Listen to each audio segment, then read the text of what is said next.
Well, Danny, obviously we claim a point here at Charnock Richard, but how much does it feel like a defeat tonight? Well, it does, because of the overall performance of the team. I thought we were excellent throughout, caused them loads of problems, created more than enough chances to win 2 or 3 games. And when you look back at it, it'll become obvious what sort of chances we created. They weren't just half chances; they were really, really good chances. So, you know, you've got to take one of them when you're on the up, and then that puts the game to bed. So, unfortunately, but then during the whole of the game, we dealt with everything they had to throw at us. Bodies on the line, stopped crosses, won our headers in the box, first contact, second contact. We dealt with it all game, really. We really did. And then it's just so disappointing to see, because the lads have been magnificent throughout. You mentioned about the missed chances, particularly in that first half. You know, Danzy, Andy Owens had a couple of chances at goal. How disappointed were you to go into the interval all square with the chances that we did create? Yeah, massively disappointed, because you know you want to go out there, you want to create chances, and we've done that. So it's very disappointing to see, because they weren't half chances where you think, oh yeah, I could see what's happened there. They were really, really good chances where we should be hitting the target at least, you know, and making the keeper work. And if we'd done that with the majority of them, we would have scored more than 1 goal. Charnock are clearly a very good team. The lead position shows that. How pleased were you in some respects to the fact that we did dictate play, we did create them chances, and ultimately, you know, we should have won the game? Yeah, no doubts about it. We should have. You know, we've not come away thinking, oh no, it was one of those games, it was nip and tuck, we weren't really in it. We were well on top for large parts of the game, created numerous chances. Like I say, they are a threat going forward. We've got 2 or 3 that, you know, on the day they can cause you a lot of trouble. But we dealt with them. We dealt with them for large parts of the game. I thought the 2 centre backs were magnificent today. Lewis making his debut was absolutely brilliant. Didn't put a foot wrong, and Mendy again. You know, he's a machine. He can play anywhere. He's proved that, and they were just fantastic. Almost just answering the next question, Danny, and that is the 2 debutants today. Lewis Fenton, what a debut for him in the centre of the defence, and obviously Andy Owens as well. Yeah, no, like I just said, Lewis was fantastic. You know, he won all his headers. He competed. He blocked shots, blocked crosses, did the basics well. That's all we ask as defenders. No nonsense at times. He cleared the ball when it needed to be cleared, and then he had composure on the ball when he had that little bit of time.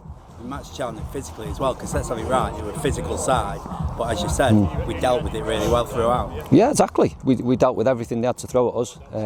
Some really, really good performances. We battled hard, won the first contact majority of the time, second contact, and you know, we kept them at bay. We really did. We've said this a lot of times though, Danny, haven't we? Yep. Neil Dans, what a strike from him to give us the lead. Yeah, he's got that quality, hasn't he? And we've got a good number of players that have got that quality to open the door, whether it's creating a chance or scoring. So we just need to get those players on the ball in the final third and let them do what they're very, very good at. How would you assess Charnock's equaliser? Because I think we can both say words we maybe wouldn't say on camera. Horrific, wasn't it, in terms of like defensive? Yeah, no, I mean, I'll have to watch it back and see exactly what went on. I think someone said Mendy got pushed, whether he was going to get the second ball, he was pushed or something. And it's just that second phase, you've really got to be switched on. If you don't win the first contact, where are you for the second and the third? You've got to be about and just competing.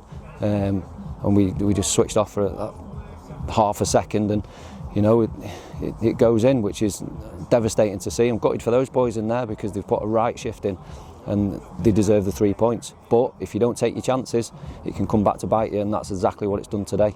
I think there was about 1 or 2 minutes left on the clock when Charnock equalised, but even at that point it did show character that the team, you know, created 1 or 2 chances where we could have even nicked the game at that point. Yeah, they went straight back on the offensive and created another couple of half chances.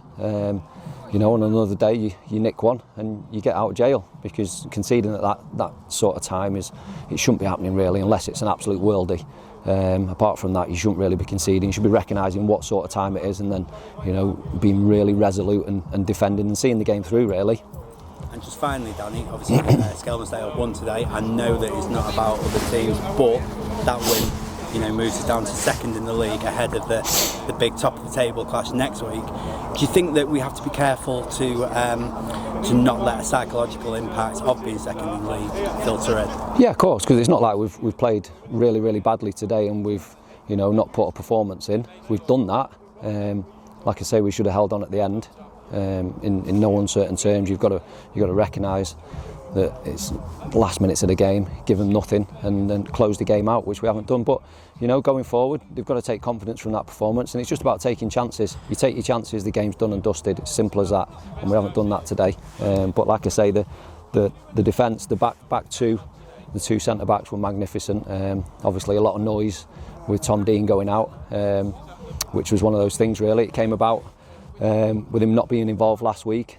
We had a few inquiries, and subsequently what he'd said about his work commitments and his travel commitments that were having an impact on his performances. So I've made a decision in terms of letting him go, and saying it was probably for the best, because at the end of the day I've got to win games of football, and you know, if we've got players that having an impact from the work life and the travelling, if I can't hang my hat on players and they're not going to put a performance in that I think they should be, then you know, the 3 points is at risk. We could be losing games, and you know, I can't take that risk. So as a subsequence of that, we decided that it's probably the best thing for us. So he's gone back to Colne. Let's go again next week, mate. Definitely, yeah.